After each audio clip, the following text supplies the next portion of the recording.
Today, we're about to explore when criminals were eaten alive by dangerous animals, from a roadside zoo worker in Mississippi facing an escaped chimp to a backyard party in Texas that turned deadly. It was October 31st, 2017, and the sprawling grounds of Wildwood Exotic Animal Breeding Facility in rural Ohio lay shrouded in darkness under a moonless Halloween night. The privately owned operation housed over 40 big cats, including tigers, lions, and leopards that were bred for private sales and roadside zoo operations. Derek Thompson walked his familiar maintenance route through the facility, his flashlight cutting through the darkness as the facility's basic security camera system recorded his movements. At 39, Derek was a former Army veteran who had served 2 tours in Afghanistan before finding work as a maintenance technician at the Exotic Animal Facility. He had been working the night shift for 2 years, developing a comfortable routine that involved checking water systems, food storage, and basic enclosure maintenance. Derek took pride in his work and had grown fond of many of the animals under his care, often spending extra time observing their nighttime behaviors. The facility operated under minimal safety protocols despite the dangerous nature of its residents, with basic backup systems that frequently malfunctioned. Every enclosure featured double-gated entry systems and reinforced fencing, but electronic monitoring was limited and often failed to alert staff to breaches. Derek had been making his routine midnight rounds when he noticed something unusual on his approach to the Siberian tiger enclosure. The outer gate appeared to be slightly ajar, creating a gap that shouldn't have existed according to the facility's basic security protocols. The massive tiger inside, a 400-pound male named Kodiak, had been bred at the facility and was known for his intelligence and strength. Siberian tigers are the largest living cats in the world, with adult males weighing up to 660 pounds and measuring over 10 feet in length. They possess incredible strength, capable of dragging prey weighing twice their body weight for miles through dense forest. These apex predators have evolved as solitary hunters with powerful jaws that can deliver a bite force exceeding 1,000 pounds per square inch.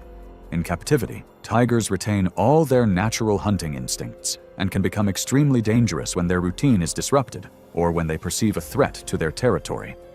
Derek approached the tiger enclosure with his standard equipment, a flashlight, radio, and basic knowledge of the facility's protocols.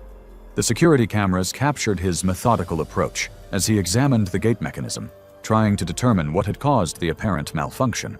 What Derek didn't realize was that the inner gate had been improperly secured earlier during feeding operations, creating a potential path between Kodiak's sleeping area and the facility's main walkways. The security footage shows Derek reaching for his radio to call the facility owner, but before he could complete the call, Kodiak appeared in the gap between the gates. The massive tiger had been awakened by the unusual activity and was investigating the disturbance to his territory. Derek froze as he found himself face to face with 400 pounds of apex predator. Derek began backing away slowly while reaching for his radio, but his movements triggered Kodiak's hunting instincts. The tiger's body language shifted from curious to aggressive as he identified Derek as a potential threat. Kodiak launched himself through the gap with explosive power, covering the distance to Derek in a single bound. The tiger's massive paws struck Derek in the chest and shoulders, driving him to the ground with bone-crushing force. Derek's flashlight flew from his hand as Kodiak's claws raked across his torso, opening deep gashes that immediately began bleeding profusely. Security cameras captured portions of the horrific attack as Kodiak's jaws clamped down on Derek's shoulder and upper torso. The tiger's 4-inch canine teeth penetrated through muscle and bone, while his powerful neck muscles shook Derek violently. Derek managed to activate his radio during the initial moments of the attack, his desperate calls for help clearly audible on the facility's communication system. Kodiak dragged Derek's body toward the tiger enclosure, displaying the territorial behavior that made these predators so dangerous in captivity. The attack continued for a minute, as the tiger's natural killing instincts drove him to ensure his victim was completely subdued. Derek's movements gradually ceased as massive trauma and blood loss overwhelmed his system. Emergency responders arrived to find Kodiak had returned to his enclosure area, where he remained agitated from the encounter. County sheriff's deputies and wildlife officers surrounded the facility as emergency protocols were activated. After failed attempts to safely contain the situation, law enforcement was forced to shoot Kodiak when he showed continued aggressive behavior toward rescue personnel attempting to reach Derek's body. The investigation revealed that the inner gate had been improperly secured during evening feeding operations, while Derek's decision to investigate the enclosure alone had violated basic safety protocols. The facility's inadequate safety systems and poor maintenance procedures had created the conditions that led to the fatal encounter. The security footage became evidence in subsequent legal proceedings against the facility owner, who was later charged with felony negligence following a prolonged investigation and multiple OSHA violations. Derek's family filed a wrongful death lawsuit, and the facility was permanently closed following extensive state and federal investigations into its operations. But Derek's encounter with an escaped Siberian tiger wasn't the only time security cameras captured the deadly consequences of working with dangerous animals.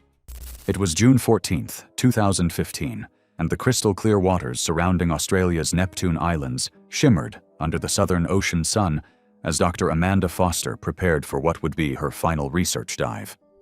The remote location, situated off the coast of South Australia, was renowned as one of the world's premier great white shark research sites, attracting marine biologists from around the globe who sought to study these apex predators in their natural habitat.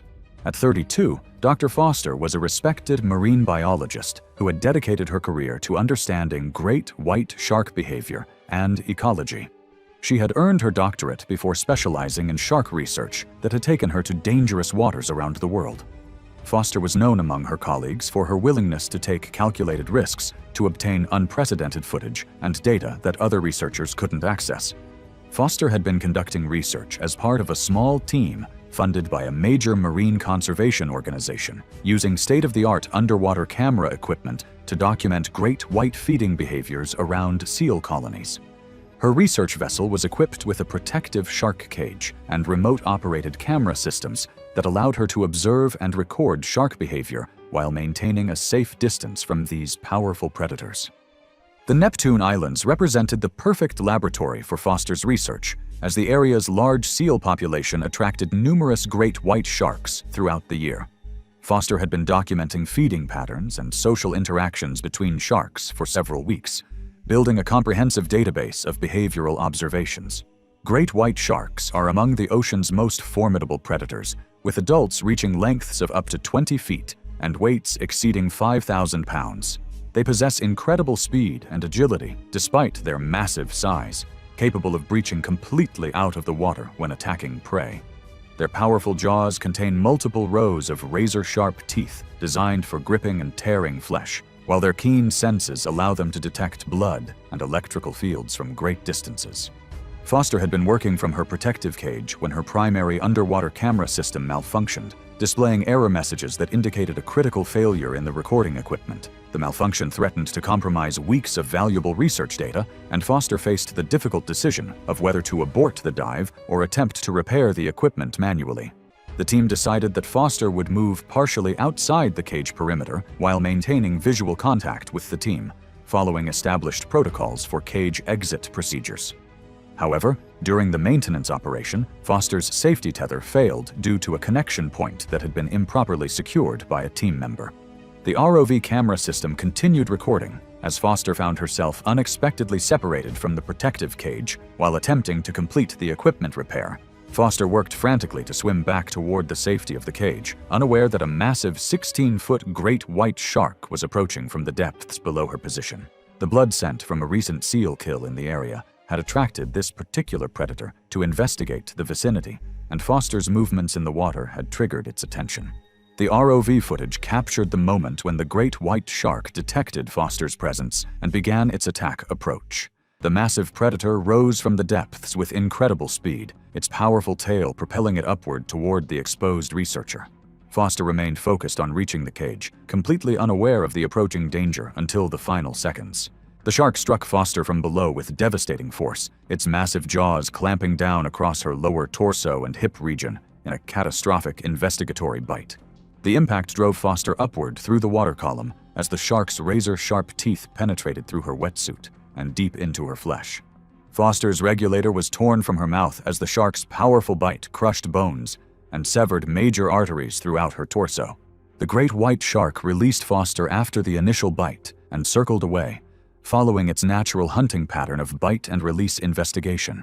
However, the massive blood loss from Foster's injuries began immediately compromising her ability to swim or maintain consciousness. The catastrophic damage from the shark's bite had severed multiple major arteries, causing rapid exsanguination that made survival impossible even with immediate medical intervention.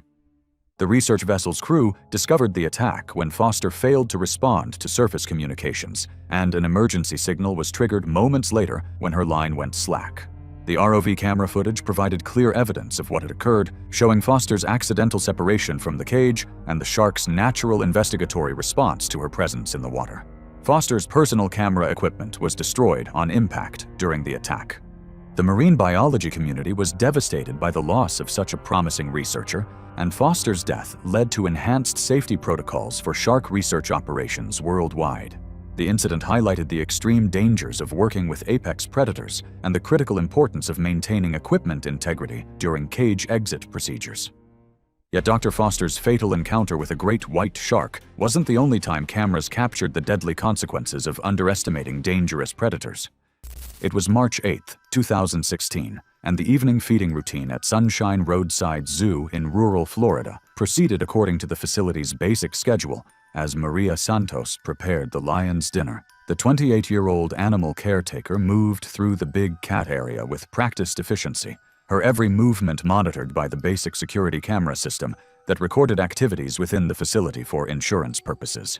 Maria had been working with big cats for 5 years, developing expertise in animal behavior and husbandry that had made her one of the facility's most trusted employees. She had started as a volunteer while studying animal science in college before being hired full-time to work specifically with the Roadside Zoo's collection of African lions, tigers, and leopards. Maria was known for her confidence around dangerous animals and her ability to read their behavioral cues. The facility housed 12 big cats in a series of basic enclosures designed to provide minimal safety for staff and basic housing for the animals. Each enclosure featured simple safety barriers, including service areas where staff could prepare food and perform maintenance with limited protection from the animals. Maria was responsible for feeding the facility's pride of African lions, which included a 350-pound male named Simba and 2 adult females. The lions had been acquired from a failed roadside zoo and had lived at the facility for 3 years, developing routines and relationships with their caretakers. African lions are apex predators that have evolved as cooperative hunters, with males weighing up to 420 pounds and possessing incredible strength and speed. They are highly intelligent animals with complex social structures, but they retain all their natural hunting instincts, even in captivity.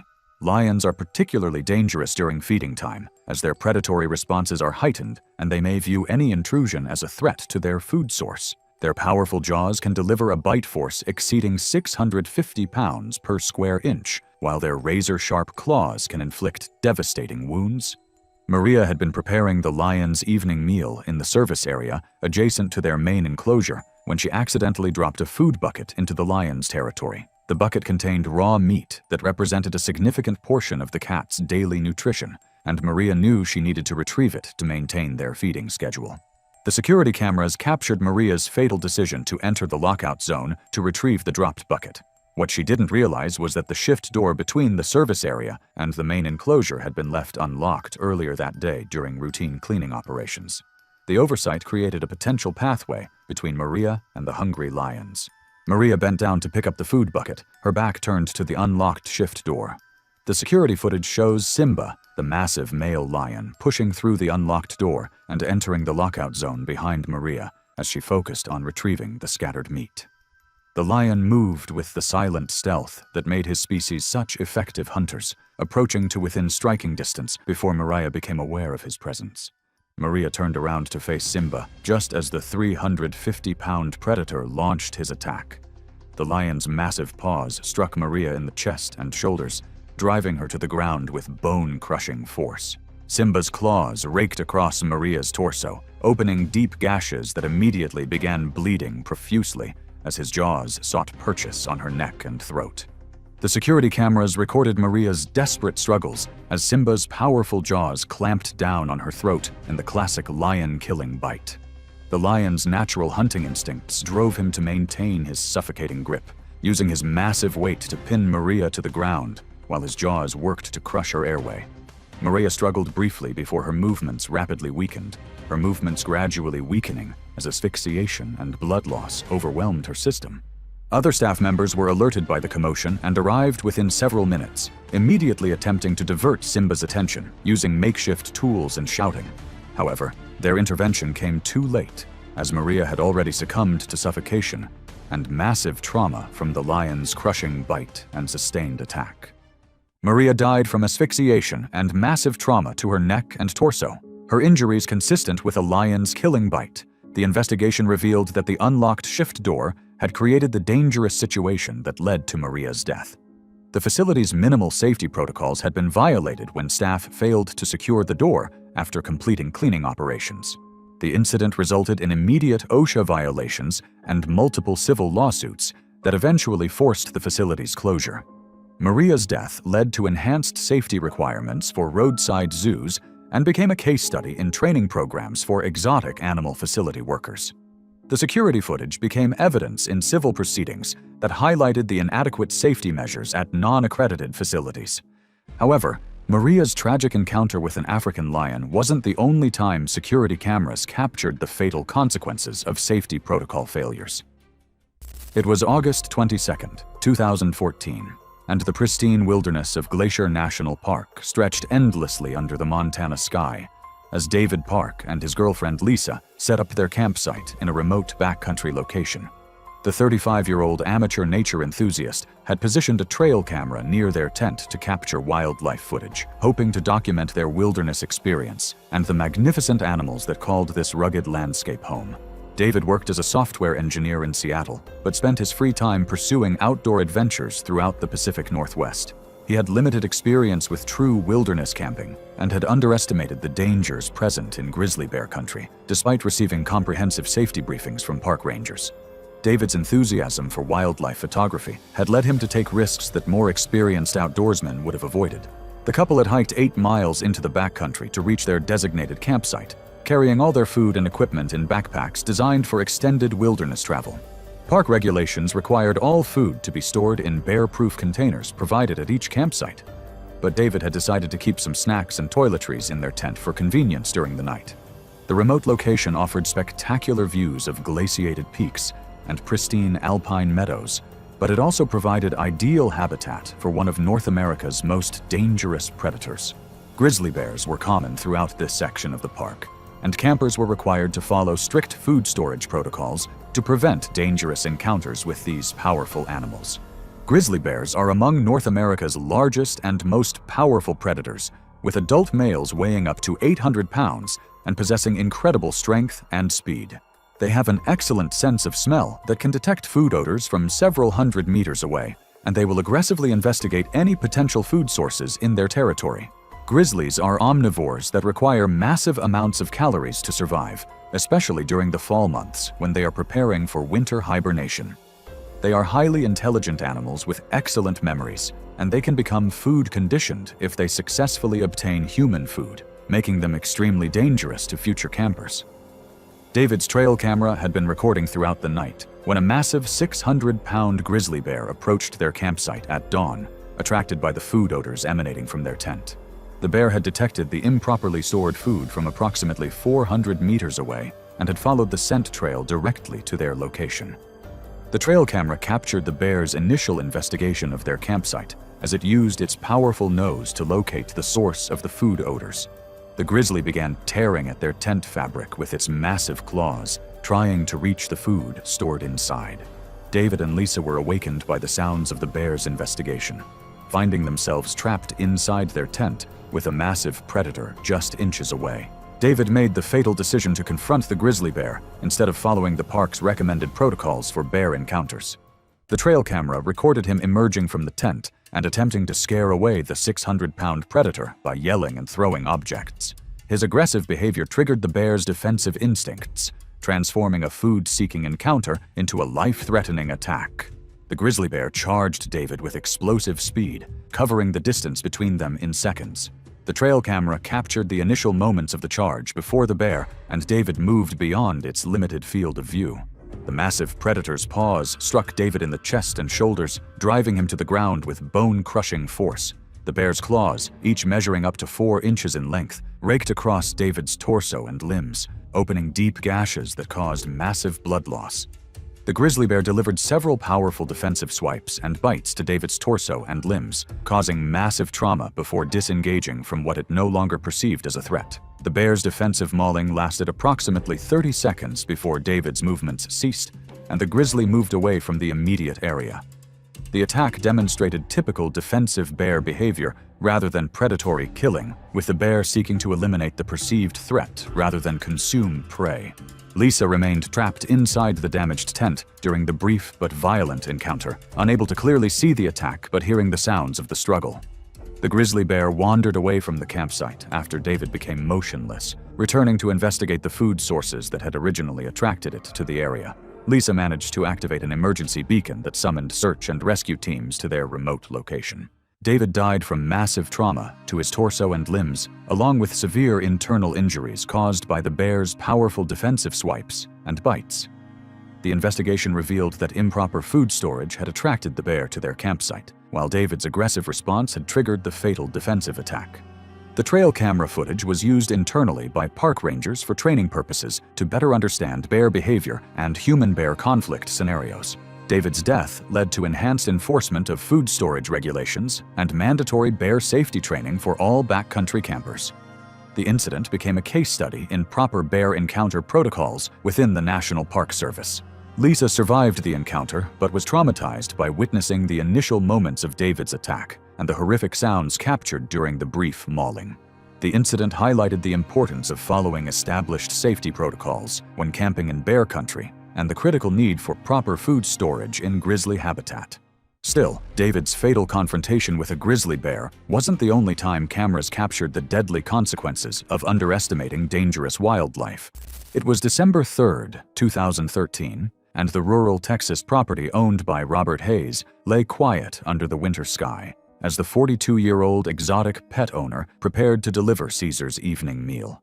Robert had illegally owned the 140-pound adult chimpanzee named Caesar for over a decade, raising him from infancy and documenting their relationship through countless hours of video footage. Robert worked as a long-haul truck driver, but spent his free time caring for Caesar, whom he treated more like a human child than a dangerous wild animal. He had built an improvised enclosure on his property using chain-link fencing and wooden posts, often filming their interactions for his own entertainment, creating a collection of videos that showed him playing with and caring for the increasingly large and powerful primate. The property's security system recorded all activity around Robert's home, including the area where Caesar's makeshift enclosure was located. Robert had installed the cameras initially to monitor Caesar's behavior when he was away on trucking jobs, but the system had also captured the gradual changes in the chimpanzee's behavior as he matured from a playful juvenile into a powerful and potentially dangerous adult. Robert had failed to recognize that Caesar's behavior had become increasingly aggressive and territorial as he reached sexual maturity. Adult male chimpanzees undergo significant behavioral changes that make them unsuitable as pets, developing strength and aggression that can be deadly to humans. Chimpanzees possess incredible grip strength and bite force that far exceeds human capabilities, with their powerful jaws containing large canine teeth designed for fighting and intimidation. Their long arms give them incredible reach and leverage advantages over humans, while their superior endurance allows them to maintain violent attacks longer than their victims can resist. Chimpanzees are highly intelligent, but also extremely territorial and aggressive, especially males who use violence to establish dominance. Robert entered Caesar's enclosure carrying the chimpanzee's evening meal, intending to deliver the food as part of their established routine. The security cameras captured his approach as Caesar immediately became agitated by the interruption during his resting period. The chimpanzee's body language showed clear signs of aggression that Robert failed to recognize or understand.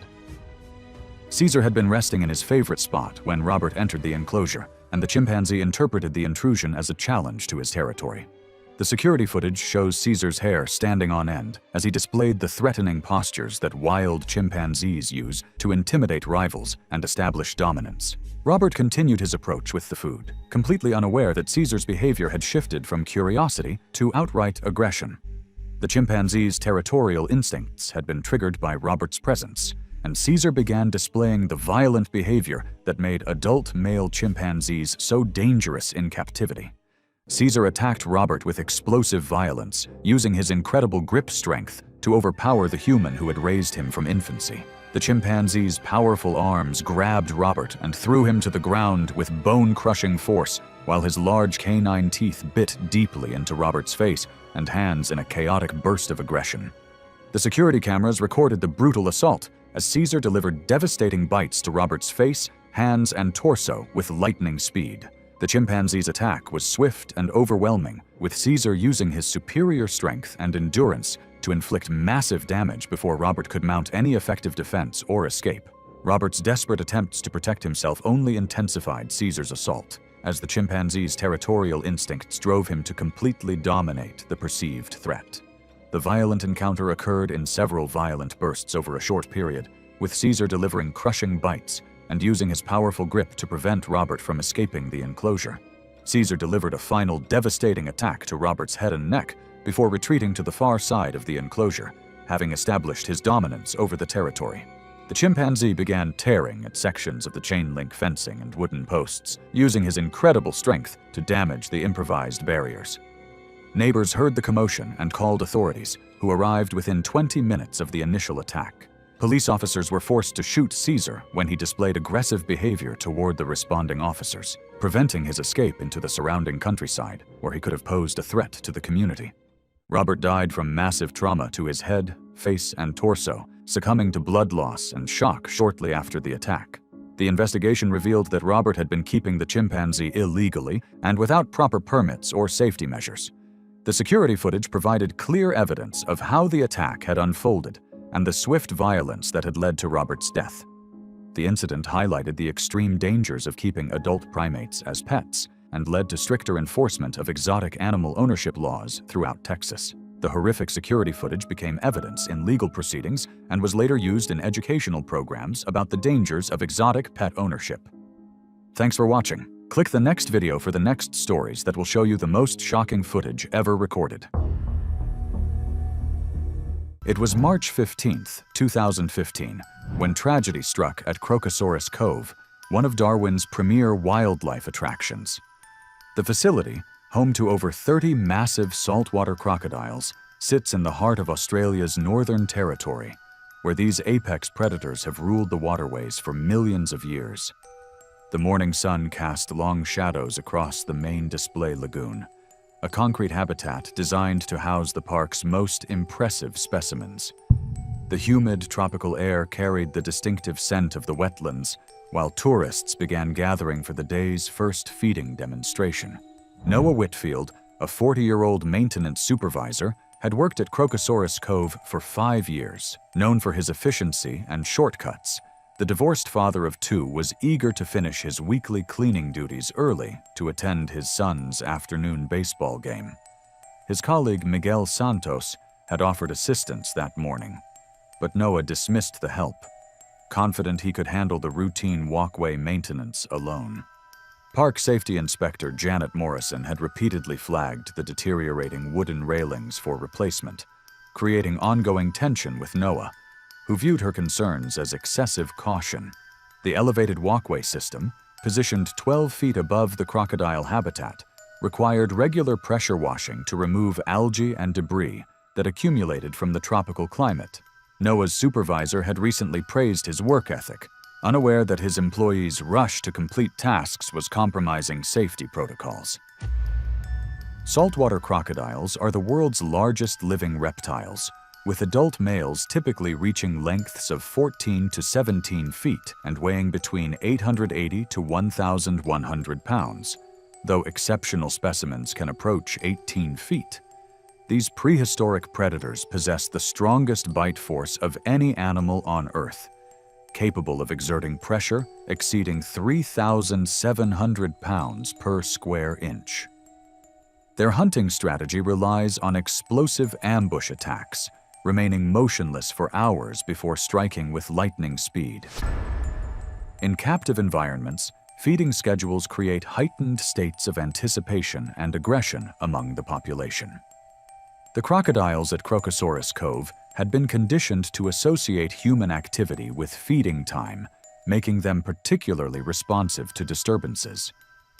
As Noah positioned his pressure washer near the compromised railing, the high-pressure water stream created vibrations that stressed the already weakened support posts.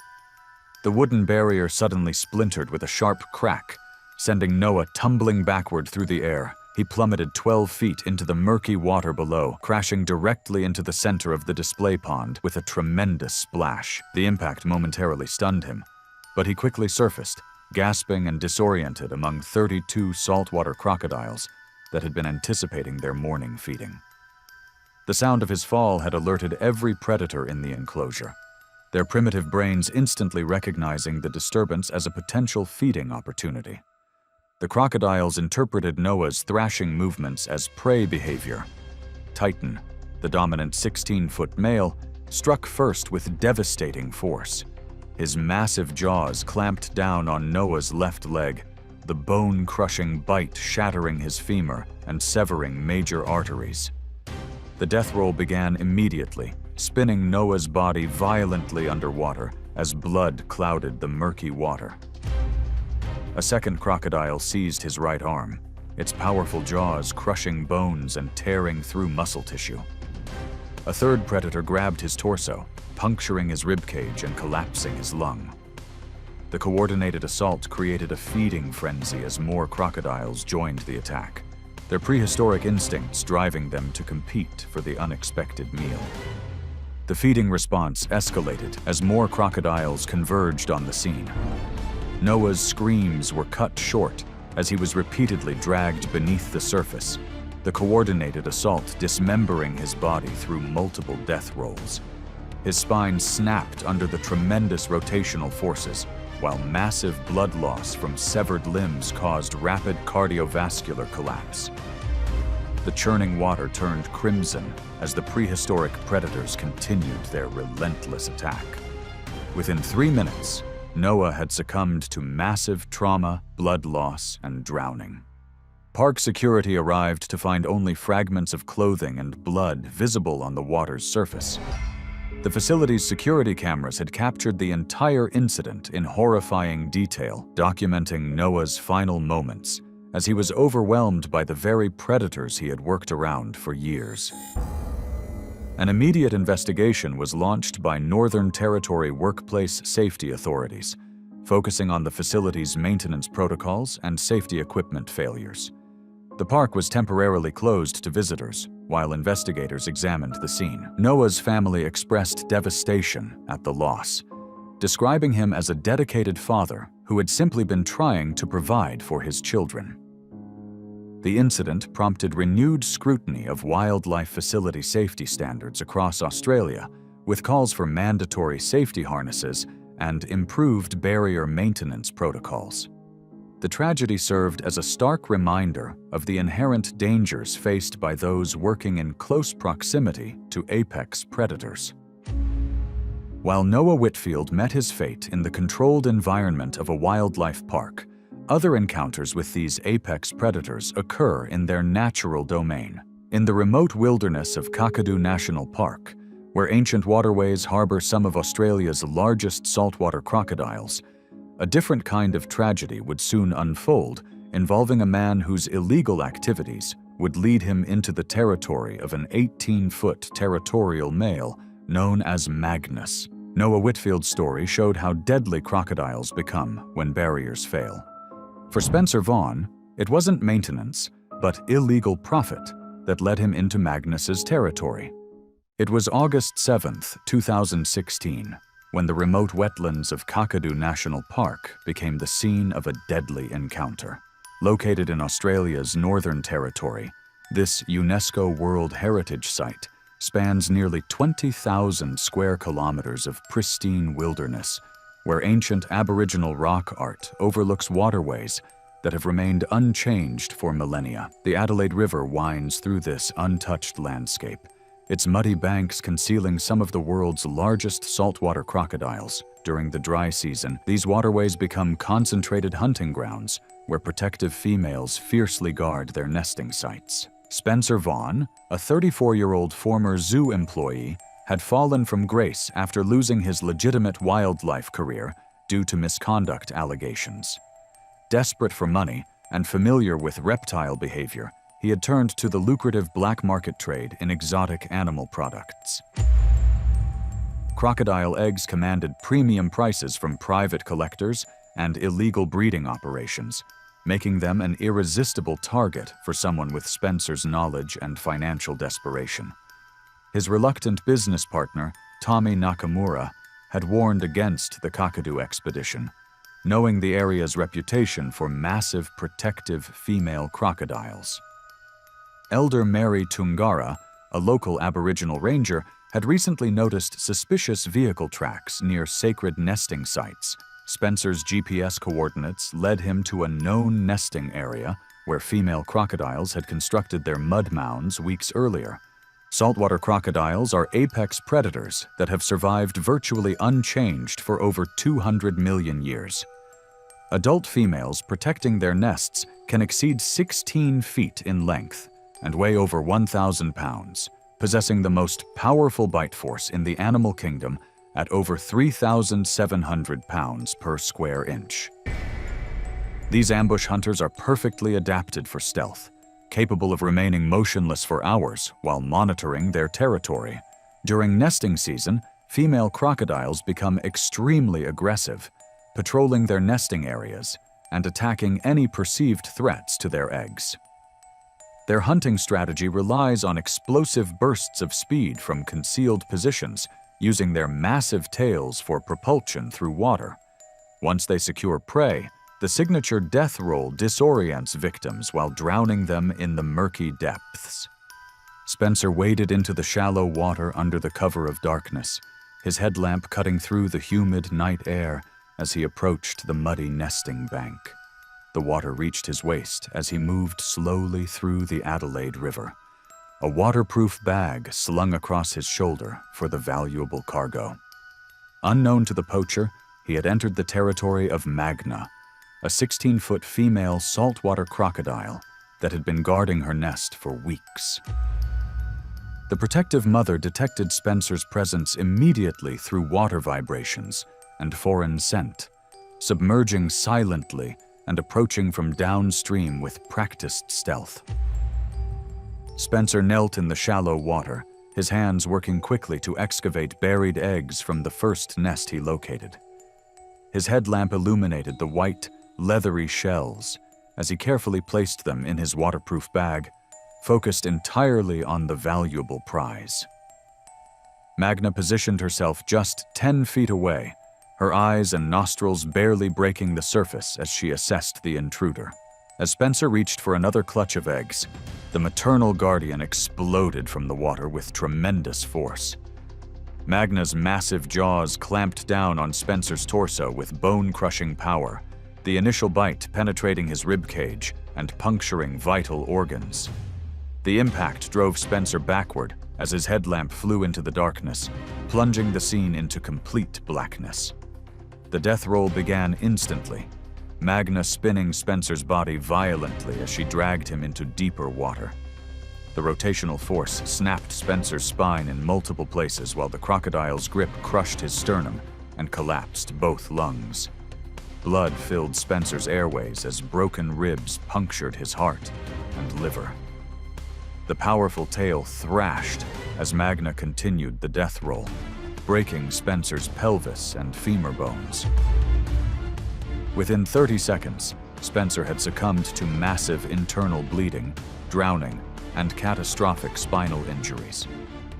Magna then performed her instinctive behavior, wedging the body beneath a submerged log where it would decompose before consumption. Tommy Nakamura reported Spencer missing after he failed to return to their campsite by dawn.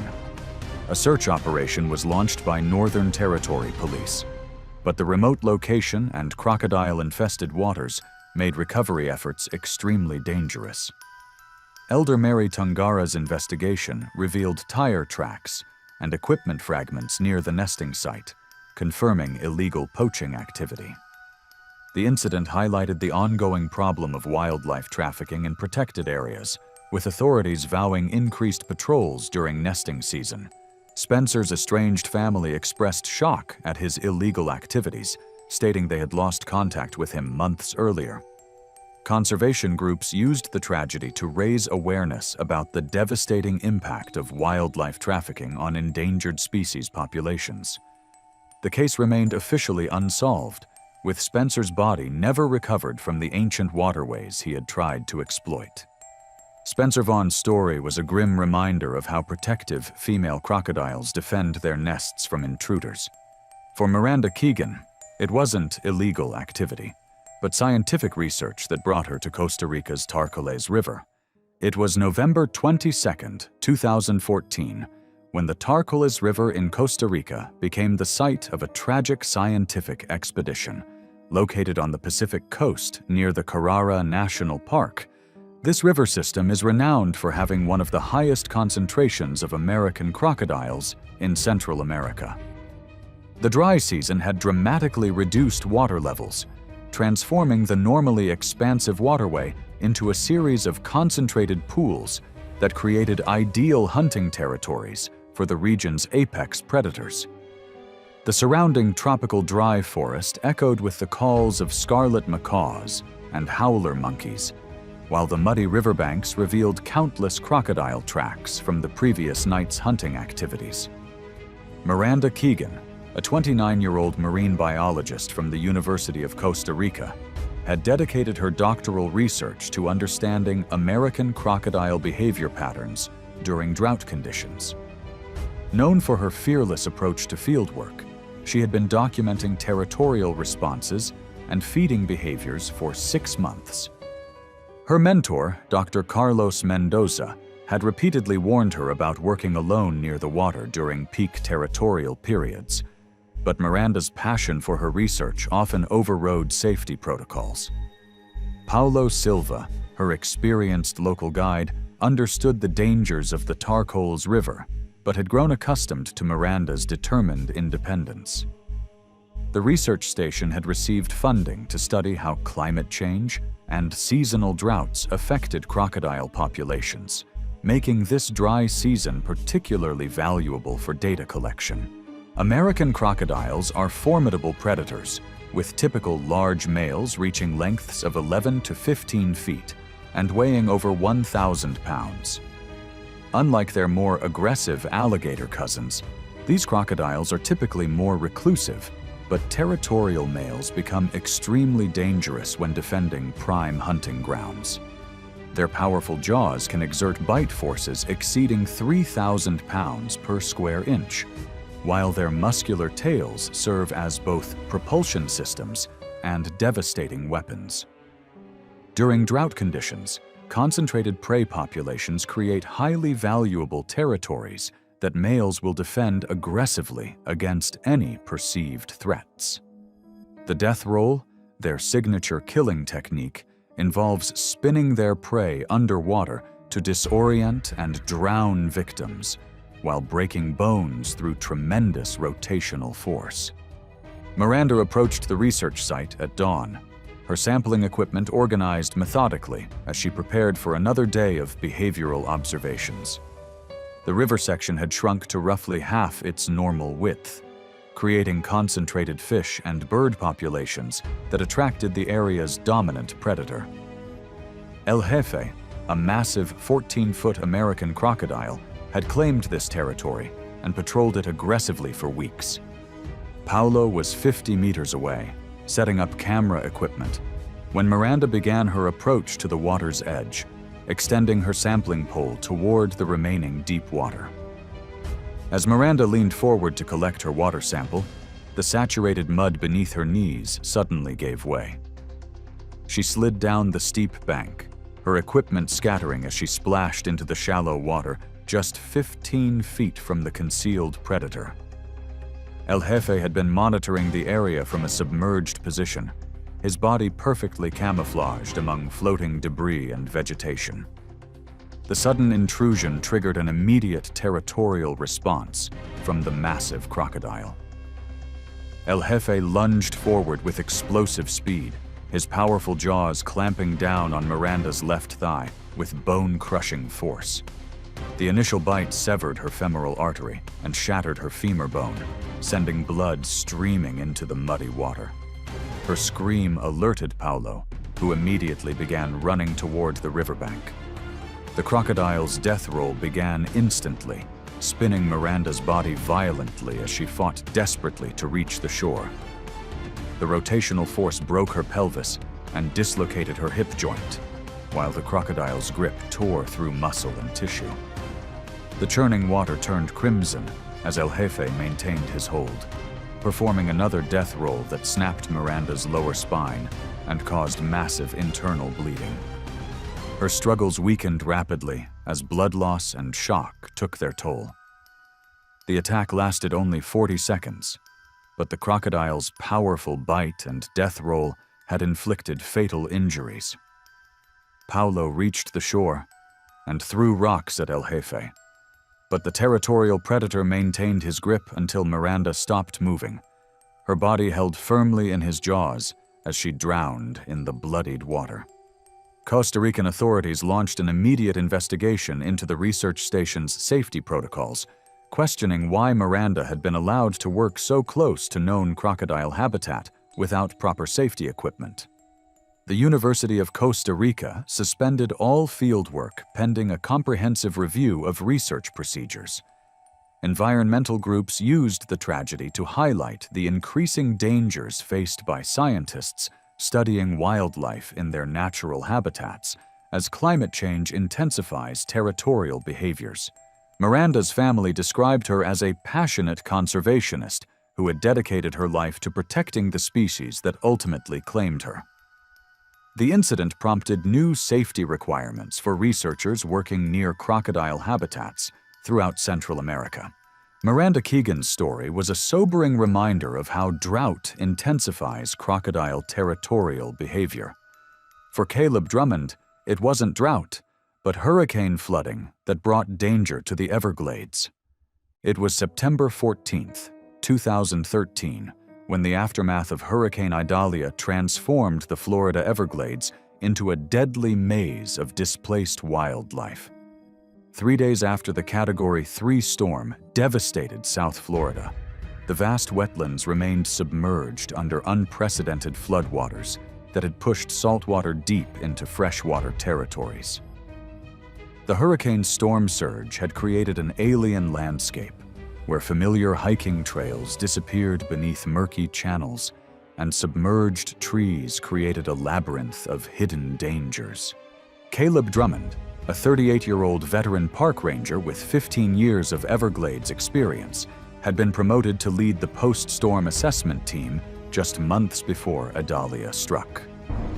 Known for his calm demeanor and encyclopedic knowledge of local wildlife, Caleb possessed an intimate understanding of the park's normal ecosystem patterns. His partner, Sarah Chen, a 31-year-old junior ranger, had suggested waiting another day before entering the most severely flooded areas. Captain Rita Gonzalez had authorized the early assessment mission despite ongoing flood warnings, trusting Caleb's reputation for cautious decision-making. The National Park Service needed immediate damage reports to coordinate rescue operations and assess threats to both wildlife and potential visitors. American crocodiles are the apex predators of South Florida's coastal waters, with adults reaching lengths of up to 15 feet and weighing over 1,000 pounds. Unlike alligators, these crocodiles prefer saltwater environments and typically maintain established territories along coastal mangroves and tidal creeks. Hurricane storm surges can violently displace these territorial predators, forcing them into unfamiliar freshwater areas where they become stressed and unpredictable. Their powerful bite force exceeds 2,500 pounds per square inch, while their muscular tails can deliver devastating blows capable of breaking human bones. When displaced from their normal territories, American crocodiles become highly aggressive as they seek to establish new hunting grounds, often attacking without the typical warning behaviors observed in their natural habitat. Caleb waded through the transformed landscape, his ranger uniform soaked to the chest as he documented storm damage using waterproof equipment. The floodwaters had created a featureless environment where GPS units became essential for navigation. Sarah followed 20 yards behind, both rangers moving carefully through water that concealed submerged obstacles and debris. Among the displaced wildlife was Athena, a 10-foot female American crocodile who had been forced from her coastal den and was now desperately seeking new territory in the flooded hammocks. She had not eaten in 4 days and was defending what she perceived as her temporary domain. Caleb approached what had been a hiking trail before the storm, now a channel of brown water flowing between submerged trees. He paused to photograph a damaged observation platform, positioning himself for the best camera angle. Athena lay motionless just 15 feet away, her body perfectly camouflaged among floating debris and fallen branches. The stressed crocodile had been monitoring the area for hours, her predatory instincts heightened by territorial displacement and hunger. As Caleb stepped forward to capture another image, his movement created ripples that reached the concealed predator. Athena exploded from her hidden position with lightning speed, her massive jaws closing around Caleb's torso before he could react. The impact drove him backward into deeper water as Sarah screamed from behind. The crocodile's powerful bite crushed several ribs and punctured his right lung, while her razor-sharp teeth penetrated deep into his chest cavity. The death roll began immediately, Athena spinning Caleb's body violently as she sought to disorient and drown her prey. The rotational force snapped his spine in 2 places, while the continued pressure from her jaws collapsed his sternum. Blood filled his punctured lung as broken ribs lacerated his heart and liver. His ranger radio crackled with Sarah's panicked calls for help, but the nearest rescue team was miles away through the flooded wilderness. The attack lasted 45 seconds, during which Athena's death roll broke Caleb's pelvis and caused massive internal bleeding. The veteran ranger drowned in the floodwaters he had come to assess, his body held firmly in the jaws of the displaced predator. The National Park Service launched an immediate investigation into the decision to enter flood zones before wildlife displacement patterns could be properly assessed. Captain Rita Gonzalez faced scrutiny for authorizing the mission despite ongoing safety warnings from meteorologists and wildlife biologists. The incident prompted new protocols requiring aerial surveys before ground teams could enter hurricane-affected areas. Caleb's family described him as a dedicated conservationist who had spent his career protecting the Everglades ecosystem. His death highlighted the unpredictable dangers faced by first responders in natural disaster zones where displaced wildlife creates hidden threats. The tragedy led to enhanced safety training for park rangers working in post-hurricane environments. Caleb Drummond's story showed how disasters displace predators. For Haley Monroe, it wasn't a hurricane, but social media that led her to crocodile waters. It was June 3, 2015, when the pristine waters of the Daintree River in Queensland, Australia, became the backdrop for a deadly social media stunt. The ancient waterway flows through one of the world's oldest rainforests, where 130-million-year-old vegetation creates a cathedral of green that stretches to the water's edge. This UNESCO World Heritage Site harbors some of Australia's most dangerous wildlife, including the highest concentration of saltwater crocodiles on the continent. Warning signs in multiple languages line the riverbanks, alerting visitors to the extreme danger posed by these apex predators. Haley Monroe, a 26-year-old travel influencer with 2,000 followers, had built her brand on taking risks for dramatic content that surpassed her competitors' safer travel posts. Known for ignoring safety warnings in pursuit of the perfect shot, she had dismissed repeated warnings from local guides about the Daintree's crocodile population. Her boyfriend, Jake Morrison, a 24-year-old camera operator with limited wildlife experience, was more focused on capturing engaging footage than ensuring their safety. Bill Kowalski, an experienced local tour guide, had refused their request for access to restricted areas, forcing them to venture out independently. The couple had researched the most dangerous locations along the river, specifically seeking areas with prominent warning signs that would add authenticity to their extreme adventure content. Saltwater crocodiles are the world's largest living reptiles and most successful apex predators, with adult males reaching lengths of over 20 feet and weighing more than a ton. These ancient hunters possess the strongest bite force of any animal on Earth, capable of exerting pressure exceeding 3,700 pounds per square inch. Their hunting strategy relies on perfect camouflage and explosive ambush attacks, remaining motionless for hours while monitoring their territory from submerged positions. The Daintree River system supports some of the largest saltwater crocodiles in Australia, with territorial males claiming stretches of river that they defend aggressively against any intrusion. Haley positioned herself on the wet rocks at the water's edge, her bright pink outfit creating a stark contrast against the dark water as Jake adjusted camera angles from the bank.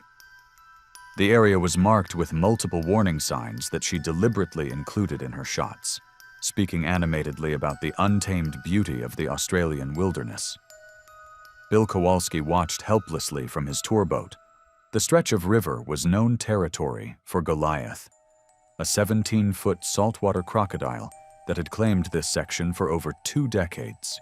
The massive predator lay submerged near the opposite bank, only his eyes and nostrils visible above the surface as he monitored the unusual activity.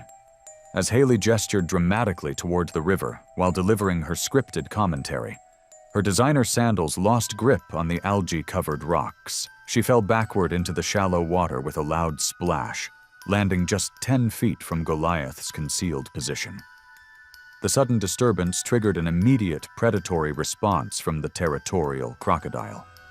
Goliath exploded from the water with devastating speed, his massive jaws clamping down on Haley's torso with bone-crushing force.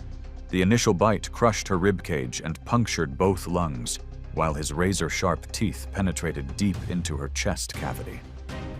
Jake continued filming in shock as the attack unfolded before his camera. The death roll began instantly, Goliath spinning Haley's body violently as he dragged her into deeper water. The rotational force snapped her spine in multiple places, while the continued pressure from his jaws collapsed her sternum and shattered her shoulder blades. Blood streamed from massive lacerations as broken ribs punctured her heart and liver. The churning water turned crimson as Goliath maintained his grip, performing another death roll that broke her pelvis and femur bones. Haley's struggles ceased within 30 seconds as massive blood loss and drowning combined to end her life. The ancient predator held her motionless body in his powerful jaws, asserting dominance over his territory. Queensland authorities launched an investigation into how the influencers had accessed the restricted area, reviewing security measures at dangerous wildlife locations. The incident sparked debate about social media platforms' responsibility for content that encourages dangerous behavior in pursuit of viral fame. Tourism officials expressed concern about copycat incidents, as Haley's final video gained millions of views posthumously. Haley's family criticized social media culture for pressuring content creators to take increasingly dangerous risks for engagement. The tragedy prompted calls for stricter enforcement of wildlife protection zones and enhanced penalties for unauthorized access to dangerous areas. Haley Monroe's story showed how social media fame can lead to deadly encounters with apex predators. If these horrifying crocodile encounters left you shaken, click the next video to witness even more deadly predator attacks that will haunt your nightmares. It was April 12, 2014, in a quiet, rural neighborhood just outside Gainesville, Florida. The day was warm, the sky clear, and the steady hum of insects carried across the yards. Most homes had wide lawns with low fences, and people here knew each other's routines. It was the kind of place where nothing seemed rushed, Among the residents was 7-year-old Emily Boise. She lived with her mother and grandmother in a small, single-story home. Emily was a quiet child, happiest when she had a pencil and paper in hand, drawing the animals she loved. Most afternoons, she played in the backyard, while her grandmother worked in the garden. From that yard, she could often see Buddy, the neighbor's chimpanzee. For months, she had watched him from a distance, curious about the animal that always seemed to be watching her back. Buddy's owner had kept him since he was a baby. People in the area sometimes saw him on the porch, sitting in a chair or moving around. Some thought he was friendly, others avoided him, saying he could be aggressive if startled. His living setup was basic, a long, heavy chain fixed to a porch post. It gave him several feet of slack, enough to reach the fence line if he leaned forward and stretched his arms. The porch sat only a few feet from the dividing fence, making that distance possible. The Carters' backyard shared one side with Buddy's property. That afternoon, Emily's grandmother was by the fence, talking with Buddy's owner while she pulled crabgrass and dollarweed from the garden. The air carried the light smell of fresh soil and cut grass. A few feet away, Buddy sat near the porch post, legs bent, watching quietly. Emily wandered toward the fence, juice box in hand, and stopped just close enough to be within the reach of his chain. She smiled when he tilted his head at her. Adult male chimpanzees like Buddy can weigh more than 100 pounds and stand up to 5 feet tall when upright. They have powerful arms, strong enough to overpower an adult, and a bite that can break bone. In the wild, they use their strength to defend territory, assert dominance, and hunt small prey. Even in captivity, they can shift from calm to aggressive in moments, especially when stressed or given a chance to reach beyond their enclosure. There had been earlier signs that Buddy could be unpredictable. A neighbor had once seen him throw objects toward a repairman. The chain had a loose link near the porch post that hadn't been fixed. On this afternoon, he shifted his posture, ears slightly back, eyes narrowing, body lowering. His focus stayed on the juice box in Emily's hand. Her grandmother, still talking, didn't notice the change. The owner, used to Buddy's behavior, didn't step in. Emily moved a little closer, holding her arm out toward him. It happened in a single motion. Buddy reached forward and grabbed Emily's wrist, his fingers closing tightly. The chain length and his arm span allowed him to pull her up against the fence. The juice box fell into the grass. His other arm wrapped around her torso as he bit into her upper arm. The sound was sharp, mixed with tearing fabric. Emily screamed. Her grandmother rushed forward, grabbing Emily around the waist, trying to pull her back. Buddy tightened his grip, wrapping his legs around her hips. His teeth closed again, this time on the side of her neck. The owner pulled at the chain, but it had twisted and caught against the post. A neighbor ran over with a broom, striking Buddy's side, but he kept his hold. Blood was visible on Emily's shirt and on the wood of the porch post. Buddy tried to drag her toward the porch, pulling her through the gap between the fence and the post.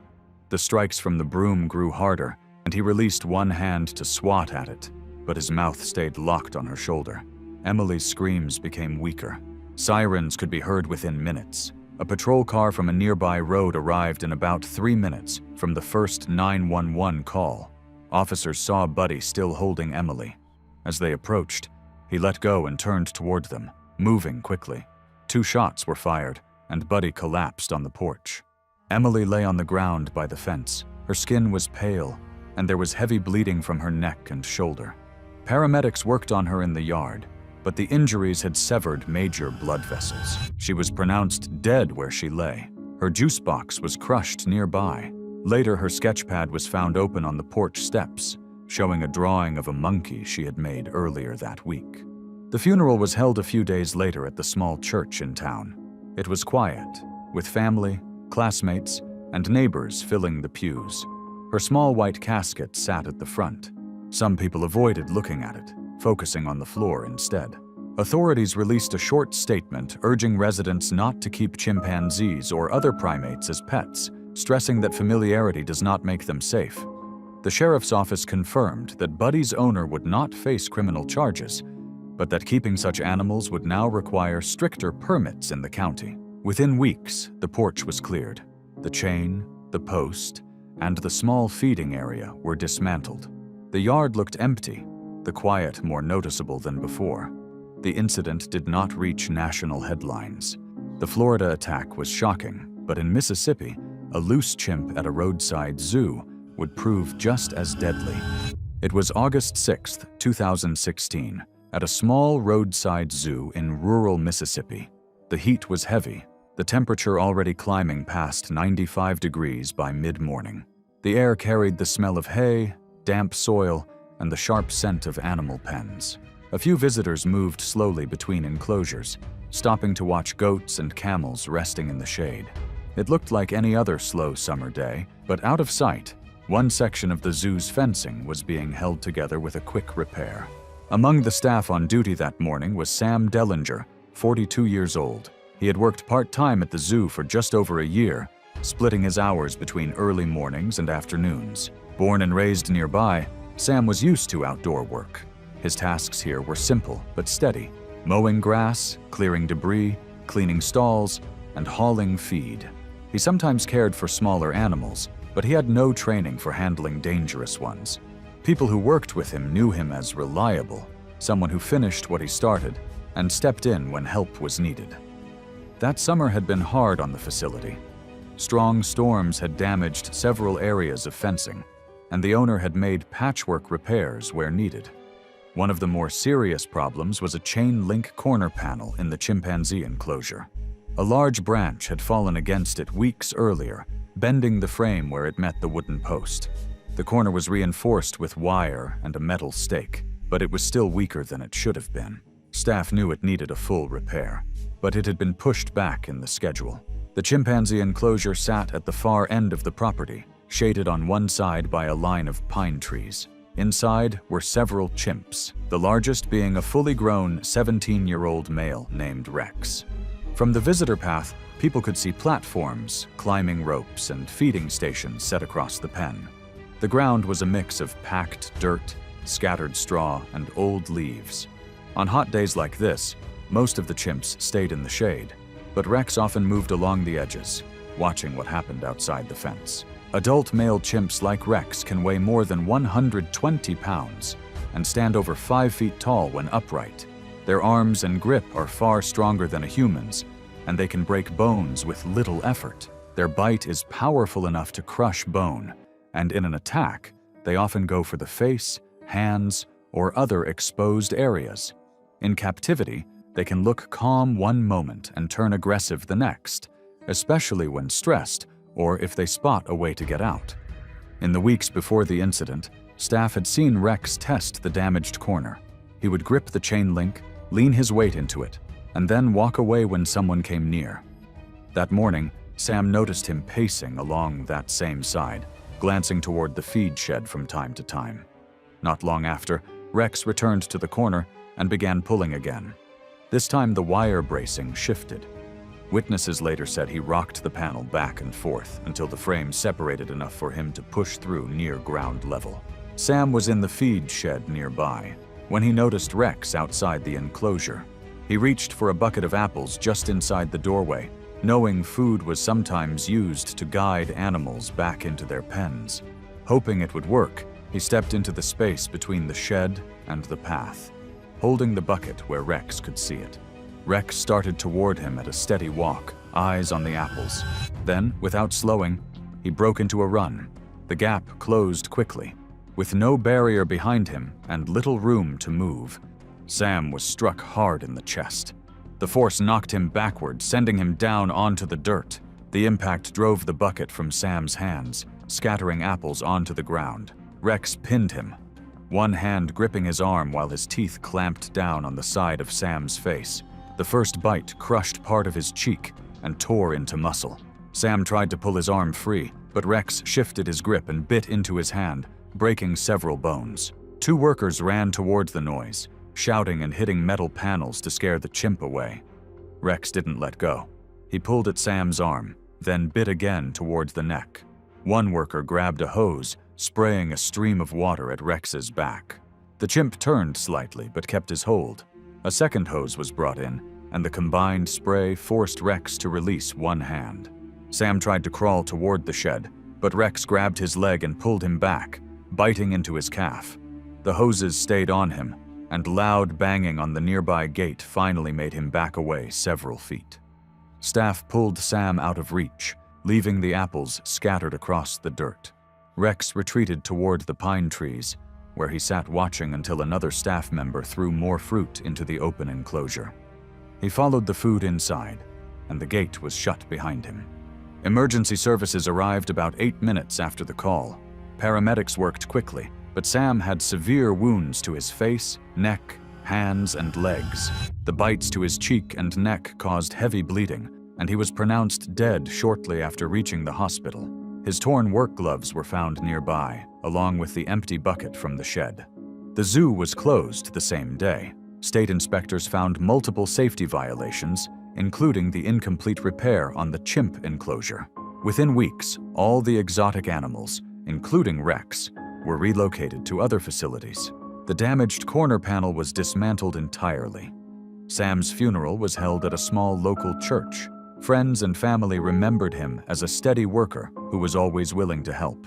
The incident left a lasting mark on the town and served as a reminder of how quickly routine work can turn deadly when safety measures are left unfinished.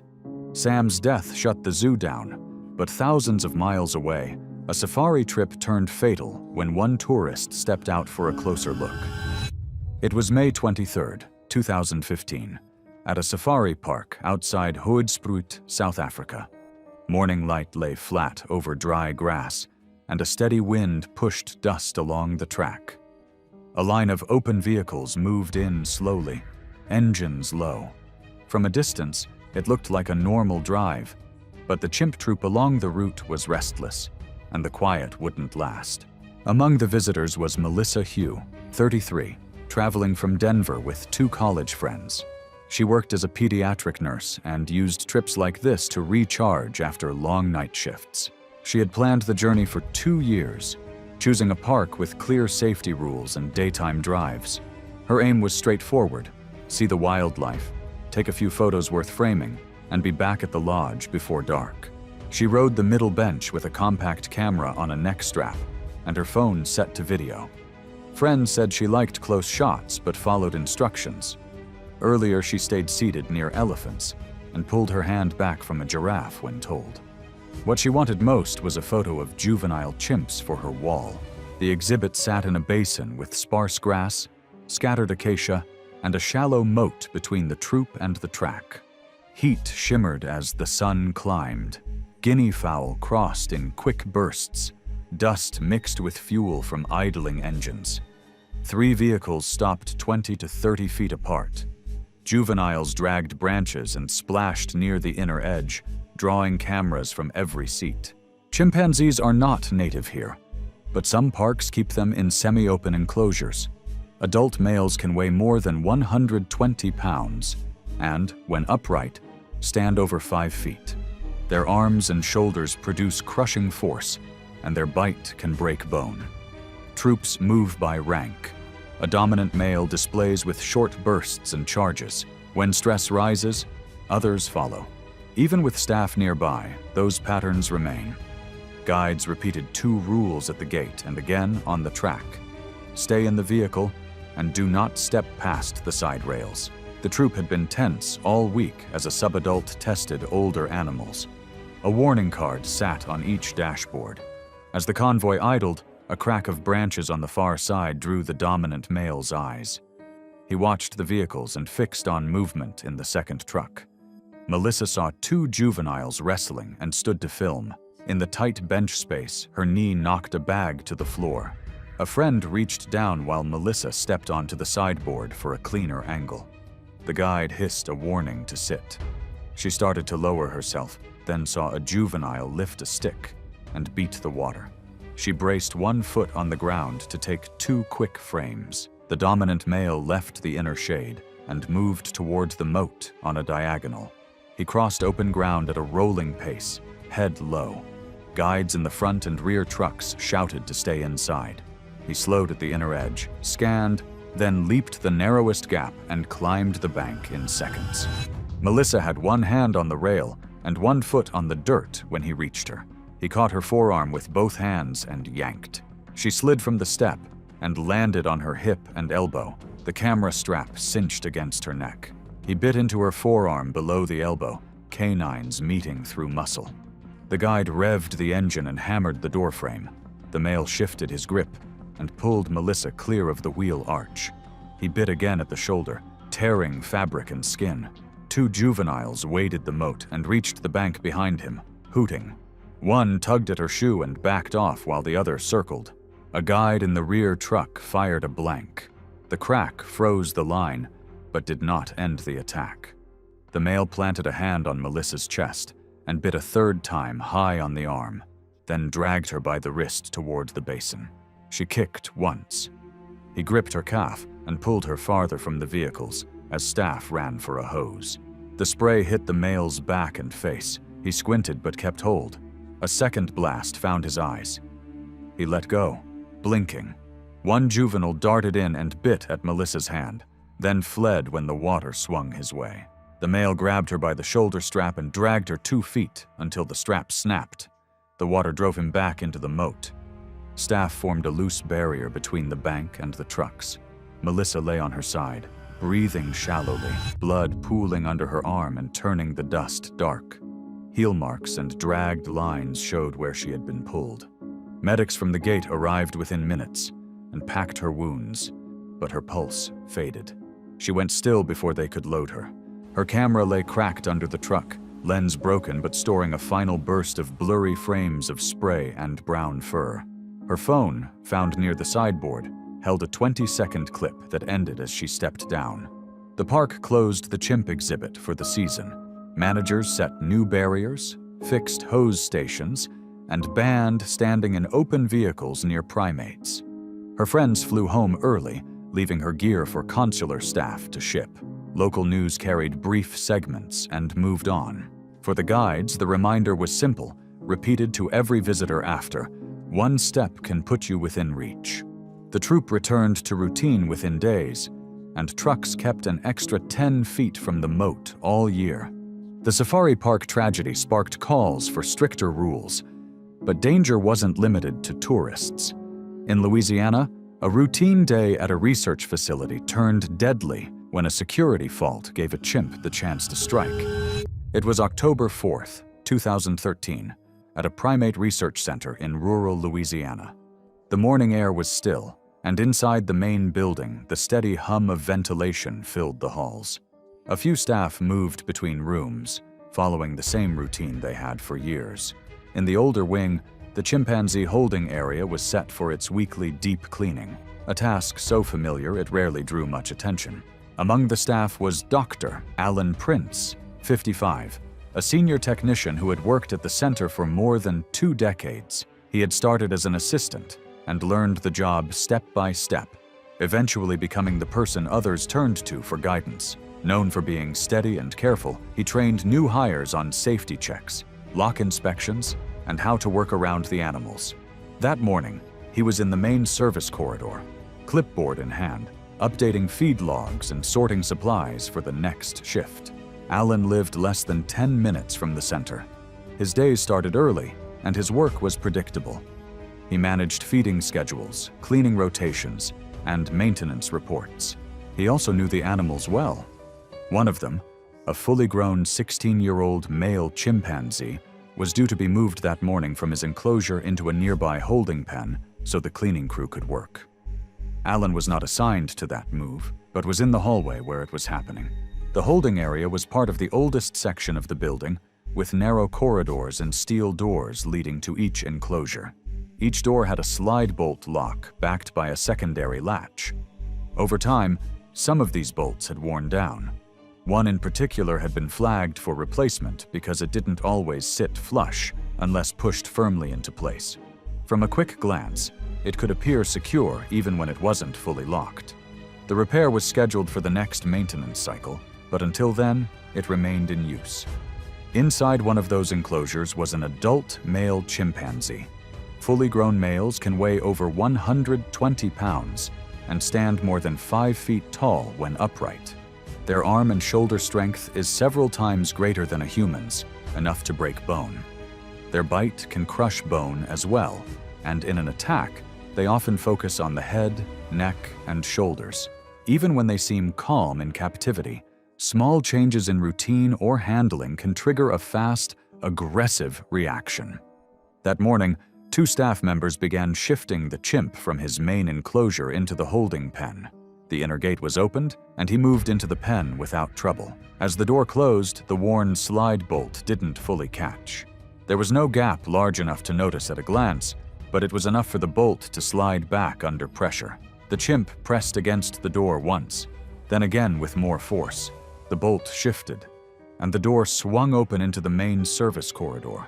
Alan was several steps away, looking down at his clipboard. The chimp moved fast and quietly, crossing the short distance before anyone could warn him.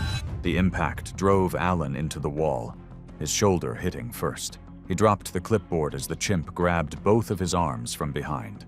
The first bite landed on the side of Alan's head, breaking skin and drawing blood. 2 staff members ran forward but stopped just out of reach, unable to safely grab him. The chimp bit again, this time at the base of Alan's neck, keeping his weight pressed against him.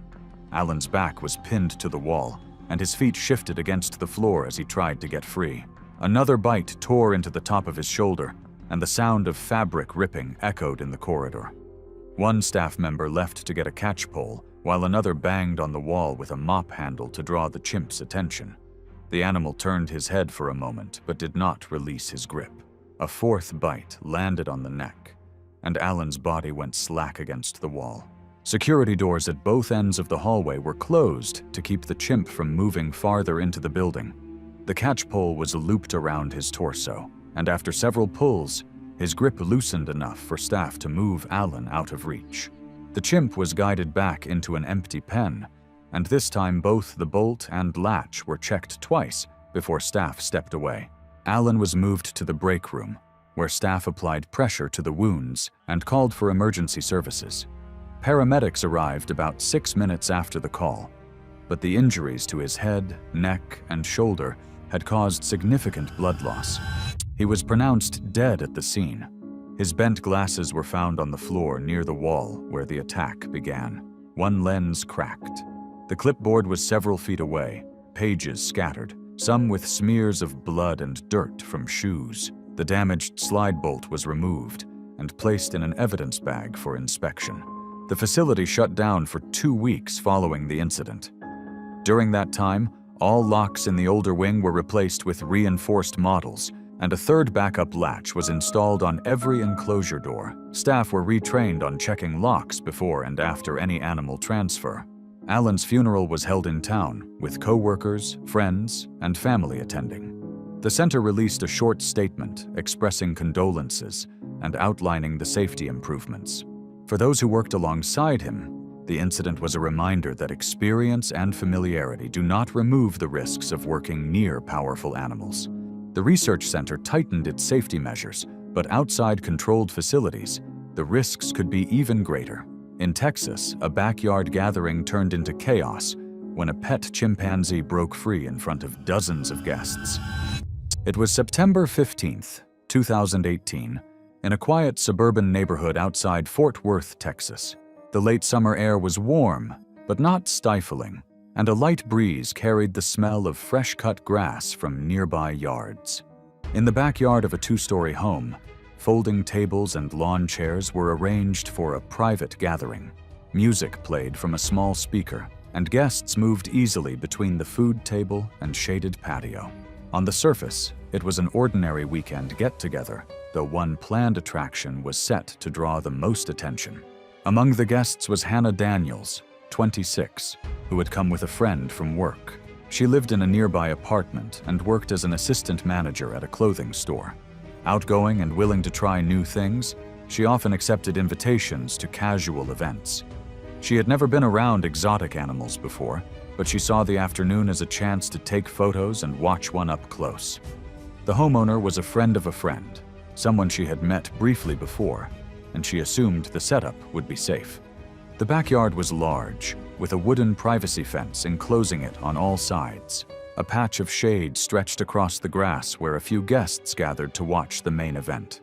The homeowner had promised a special guest, his 12-year-old male chimpanzee, Max. He led the animal out from the side gate, holding a thick rope lead.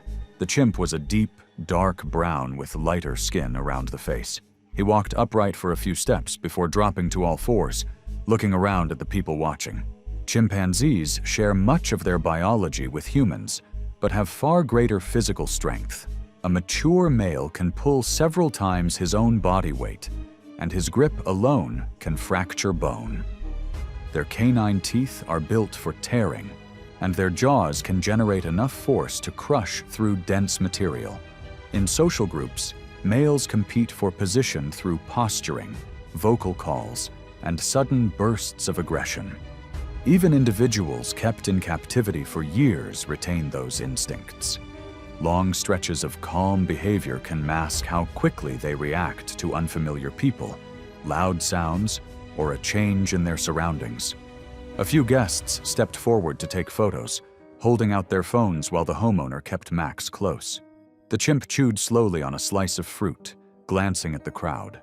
The homeowner explained he had raised Max since he was young and claimed the animal had been to small events without issue.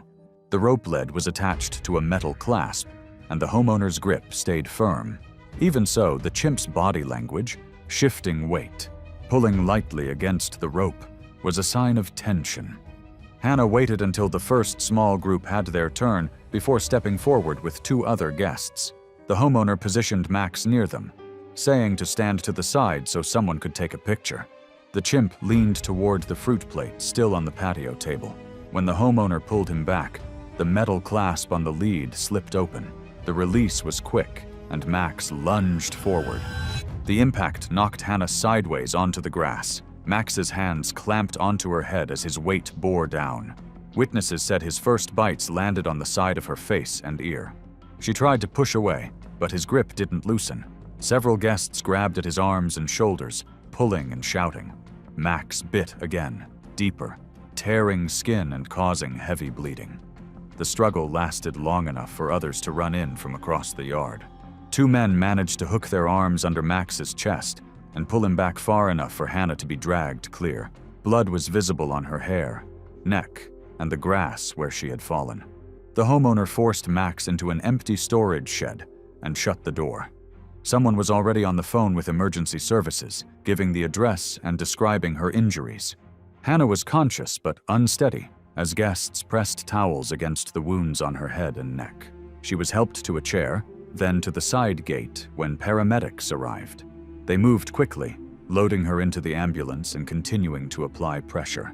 The yard was quiet, except for the muffled sounds of the chimp moving inside the shed. She died on the way to the hospital from massive blood loss. News of the attack spread quickly in the neighborhood, with police and animal control arriving soon after. Max was tranquilized and removed from the property. He was later transferred to a secure facility that specialized in primate care. Authorities cited the homeowner for multiple violations, including unsafe handling of a dangerous animal and failure to use approved restraints. The city issued a ban on exotic animal events at the property, and county officials reminded residents that private ownership of such species carried significant risks. Hannah's family held a private service the following week, attended by close relatives and friends. Neighbors who had been at the party described the event as a reminder that even familiar animals could be unpredictable. For weeks after, the backyard stayed quiet, the folding tables put away, and the gate kept locked. The shed where Max had been contained remained empty. The memory of the afternoon lingered, not in the music or the laughter from earlier in the day, but in the sudden, violent turn that no one thought would happen. Thanks for watching, but remember, danger doesn't always come with a warning. The next story is already waiting on the end screen. Click it if you're ready to face the next nightmare. It was July 14, 2017, inside Ranthambore National Park in Rajasthan, India. The heat pressed against the Jeep's metal frame. The forest was too quiet for that hour, and even the driver noticed the sambar deer had vanished from the usual spots. Somewhere out there, something large was moving, and the tourists didn't yet realize how close they were to it. Dylan Cooper, 28, and Maya Barnes, 26, were from Manchester. They had arrived in India 2 weeks earlier after saving for nearly a year. Dylan worked as a warehouse clerk. Maya ran the counter at a cafe. Their trip was meant to be a short break from routine before Dylan returned to night shifts. Both shared a mild obsession with wildlife photography, inspired by the BBC documentaries they watched on weekends. They had booked a budget wildlife tour through a small local agency, drawn by the promise of seeing Bengal tigers up close. Dylan had borrowed a high-zoom lens and was determined to get a perfect shot. The Bengal tiger is India's largest predator, with males reaching over 500 pounds and females not far behind. Known for their territorial nature, tigresses with cubs are notoriously defensive, reacting to any perceived threat with immediate aggression. They had joined 5 others for an afternoon safari, seated in an open-top gypsy jeep. Their driver, Rafiq, had been leading tours for over 10 years, and their park guide, Ashok, carried the quiet patience of someone used to warnings being ignored. Rafiq mentioned that Ranthambore's tigers had grown accustomed to vehicles, but could become aggressive if startled, or if tourists broke the rules. Maya nodded along, but looked mostly at Dylan's camera, smiling as he adjusted settings and talked about framing a tiger at eye level. They wanted something their friends wouldn't believe they'd taken themselves. The Jeep drove into Zone 3, an area of thick sal forest. The last stop of the day was near Rajbagh Lake, where deer grazed quietly on the far shore. That afternoon, the group spotted movement by a waterhole, a tigress, later designated RT-29 by park authorities, lying half in the shade, her nearly grown cub resting nearby. The animals were less than 90 feet away. Cameras lifted instantly. The guide whispered for everyone to stay quiet, to photograph from inside the Jeep. Ashok warned them sharply that stepping down was forbidden, but Dylan had already swung one leg over. Maya followed, clutching his arm. They stood only a few feet from the open door, close enough to smell the damp soil and hear distant insects. The cameras from the other tourists caught everything. The cub lifted its head first. Its ears twitched forward, then flattened. The tigress's tail began to flick, slow and deliberate. She rose with a low rumble, muscles coiling beneath striped skin as she walked forward. Rafiq hissed for them to get back in. Dylan raised his camera again, and that movement, small, sudden, confident, was enough. The tigress charged. The distance vanished in seconds. The impact hit Dylan. Witnesses said it looked like he had been struck by a falling beam. One moment standing, the next crushed beneath. The tigress clamped her jaws around his neck. Maya screamed and stumbled backward towards the Jeep, but the cub lunged after her, catching her by the thigh. She fell face first, kicking wildly as the cub tore at her leg. Rafiq slammed his fist on the hood, revving the engine hard. The noise made the tigress pause just long enough for the cub to release Maya.